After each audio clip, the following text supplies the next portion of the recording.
Hero Honda 90s के समय से लेकर आज तक यह नाम हर किसी के जुबान पर छाया रहता है, क्योंकि हीरो और होंडा के कोलैबोरेशन से बनी यह कंपनी दुनिया में सबसे अच्छी टू व्हीलर व्हीकल्स बनाती थी।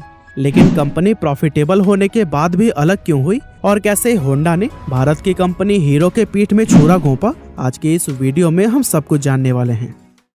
असल में हीरो एक साइकिल बनाने वाली कंपनी थी जिसकी नींव बृजमोहन लाल मुंजाल ने 1956 में रखी थी और 1975 तक आते आते ये भारत की सबसे बड़ी साइकिल बनाने वाली कंपनी बन गई। इसके बाद उन्होंने अपनी साइकिल्स को बड़े लेवल पर विदेशों में भी बेचना शुरू कर दिया और इस तरह साल 1986 आने तक ये कंपनी सिर्फ इंडिया ही नहीं बल्कि पूरी दुनिया की सबसे बड़ी साइकिल बनाने वाली कंपनीज में शुमार की जाने लगी। लेकिन उसी दौरान उन्होंने देखा कि फॉरेन मार्केट में मोटरसाइकिल बिजनेस भी काफी तेजी से एक्सपेंड कर रहा है, लेकिन इंडिया में तो लोगों के पास सिर्फ स्कूटर और मोपेड का ही ऑप्शन है। इसीलिए वे इस गैप को फिल करने के लिए इंडियन मार्केट में मोटरसाइकिल उतारना चाहते थे। लेकिन उस वक्त हीरो के साथ प्रॉब्लम यह थी कि उनके पास इंजन बनाने की टेक्नोलॉजी ही नहीं थी, जिसकी वजह से मोटरसाइकिल बनाना उनके लिए तो मुमकिन ही नहीं था। इसीलिए अपने इस प्लान को एक्शन में लाने के लिए उन्होंने किसी विदेशी कंपनी के साथ में कोलैबोरेशन करने के बारे में सोचा। अब उस वक्त भारत में लिबरलाइजेशन भले ही नहीं आया था, लेकिन उस टाइम गवर्नमेंट इंडियन कंपनीज को यह अपॉर्चुनिटी देती थी कि अगर वो चाहे तो किसी भी विदेशी कंपनी के साथ में टाई अप करके इंडिया में अपना बिजनेस एक्सपेंड कर सकते हैं। इसीलिए बृजमोहन लाल ने हीरो के थ्रू दुनिया की सबसे बड़ी मोटरसाइकिल बनाने वाली जापानी कंपनी होंडा के पास में अपना प्रपोजल भेजा। अब क्योंकि उस समय कोई भी विदेशी कंपनी भारत में डायरेक्टली अपना बिजनेस स्टार्ट नहीं कर सकती थी, ऐसे में इस प्रपोजल के जरिए होंडा को इंडियन मार्केट में एंटर करने का एक अच्छा मौका मिल गया, जैसे कि होंडा कंपनी खुद भी नहीं गंवाना चाहता था। इसलिए इन दोनों कंपनीज ने 1984 में एक दूसरे के साथ हाथ मिला लिया। हीरो और होंडा के बीच उस टाइम ये एग्रीमेंट हुआ था कि हीरो बाइक्स के लिए बॉडी बनाएगा और होंडा उसके लिए इंजन सप्लाई करेगा। इसके अलावा उन्होंने एक एनओसी भी साइन की थी जिसके अकॉर्डिंग दोनों कंपनीज फ्यूचर में कभी भी एक दूसरे के मुकाबले में अपना कोई प्रोडक्ट लॉन्च नहीं करेंगे। और दोस्तों, दोनों ही कंपनीज इन कंडीशंस से सेटिस्फाइड थी, जिसके बाद से ये डील फाइनल हो गई और यहीं से हीरो होंडा की शुरुआत हुई। अब कागजी कार्यवाही पूरी करने के बाद से हीरो होंडा का सबसे पहला प्लांट हरियाणा में बनाया गया, जहां से हीरो और होंडा ने मिलकर तुरंत ही बाइक्स की मैन्युफैक्चरिंग करने स्टार्ट कर दी। 1985 में जब उन्होंने अपनी पहली बाइक CD100 लॉन्च की तो फिर यह बहुत तेजी से पॉपुलर हुई, क्योंकि इंडियन मार्केट में एक तो बाइक का कॉन्सेप्ट ही नया था और दूसरा इस बाइक का माइलेज बहुत ही कमाल का था। इसके अलावा उन्होंने अपनी बाइक को उस प्राइस सेगमेंट में लॉन्च किया था जो कि हर मिडिल क्लास फैमिली के लिए अफोर्डेबल हुआ करता था। साथ ही उन्होंने अपना मार्केट कैंपेन भी बहुत ही प्रभावी तरीके से तैयार किया था, जहां इनकी टैगलाइन थी fill it, shut it, forget it, यानी कि इसमें पेट्रोल फिल करके भूल जाइए।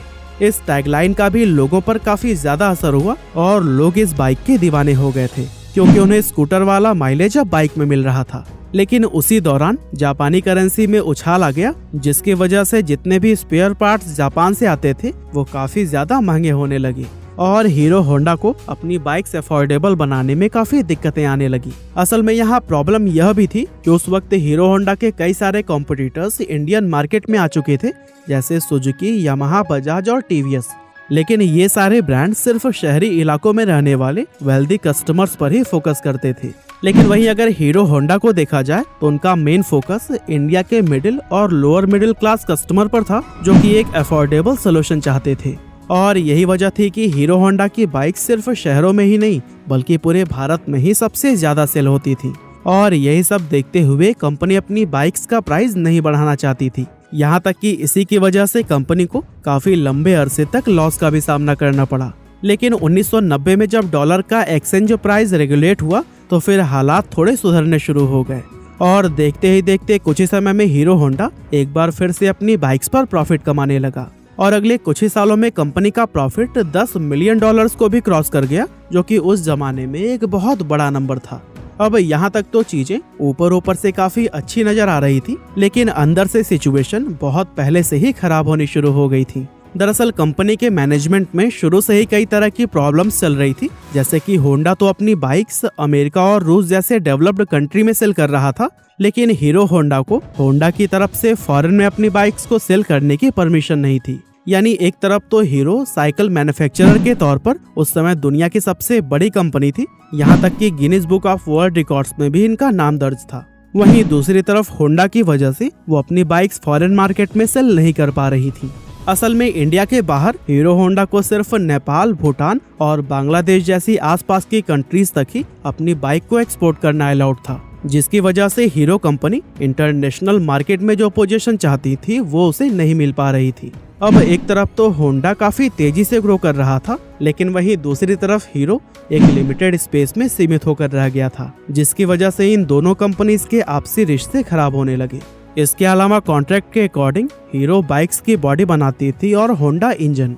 अब अगर हीरो को अपना बिजनेस एक्सपेंड करने के लिए अलग भी होना पड़ता तो फिर वो ऐसा नहीं कर सकते थे, क्योंकि वो इंजन के लिए पूरी तरह से होंडा पर ही डिपेंडेंट थे। हालांकि अब हीरो को ये समझ आ चुका था कि अगर उसे होंडा से अलग होना है तो फिर खुद इंजन मैन्युफैक्चर करना ही पड़ेगा। इसीलिए उसे हीरो होंडा से अपने हिस्से का जितना भी प्रॉफिट मिलता था वो उसके एक बड़े हिस्से को इंजन बनाने में खर्च करने लगा, जिसकी वजह से होंडा और हीरो के बीच में दरार और भी ज्यादा बड़ी हो गई। अब जैसा कि इन्होंने कोलैबोरेशन के टाइम एनओसी साइन किया था कि ये एक दूसरे के मुकाबले में कभी भी बाइक्स नहीं लॉन्च करेंगे, लेकिन होंडा ने इसके खिलाफ जाकर साल 1999 में इंडिया के अंदर अपनी एक separate company Honda motorcycle and scooter India start कर दी और फिर उसी प्राइस सेगमेंट में ही बाइक्स लॉन्च करना शुरू कर दिया, जिसमें पहले से ही हीरो होंडा की बाइक्स मौजूद थी। इस तरह अगर देखा जाए तो इंडियन मार्केट के अंदर होंडा ने अपनी बाइक्स को हीरो होंडा के मुकाबले में लाकर खड़ा कर दिया था, जिसकी वजह से हीरो होंडा के कस्टमर्स डिवाइड हो गए और इसके कुछ साल बाद होंडा ने एक्टिवा को लॉन्च करके स्कूटर सेगमेंट में भी एंटर कर लिया था। अब अगर देखा जाए तो इस पूरे मामले में होंडा की पांचों उंगलियां घी में थी, क्योंकि होंडा की हीरो होंडा से तो अर्निंग हो ही रही थी, साथ ही अपनी सेपरेट बाइक कंपनी से भी उसका अच्छा खासा प्रॉफिट जनरेट हो रहा था। और दोस्तों इन्हीं सभी प्रॉब्लम्स को देखते हुए ही हीरो ने होंडा से अलग होने का फैसला कर लिया और फिर 2010 में जाकर दोनों ही कंपनीज हमेशा के लिए अलग हो गयी। हीरो होंडा में इन दोनों कंपनियों के 26% शेयर थे, जिसके चलते होंडा मोटर्स ने अपने हिस्से के सारे 26% शेयर हीरो कंपनी को ही बेचने का फैसला किया।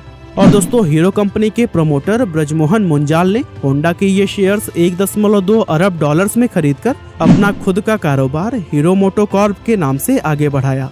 अब जब ये दोनों कंपनीज अलग हुई थी तब ज्यादातर लोगों ने ये कहा था कि होंडा के बिना हीरो मार्केट में कभी भी सरवाइव नहीं कर पाएगी, लेकिन अगर आज की बात करें तो इस समय हीरो मोटोकॉर्प को दुनिया की सबसे बड़ी मोटरसाइकिल बनाने वाली कंपनियों में शुमार किया जाता है। बाकी आज की हमारी इस वीडियो में बस इतना ही था। ये वीडियो आपको कैसी लगी हमें कमेंट करके जरूर बताइएगा। आपका बहुमूल्य समय देने के लिए बहुत बहुत धन्यवाद।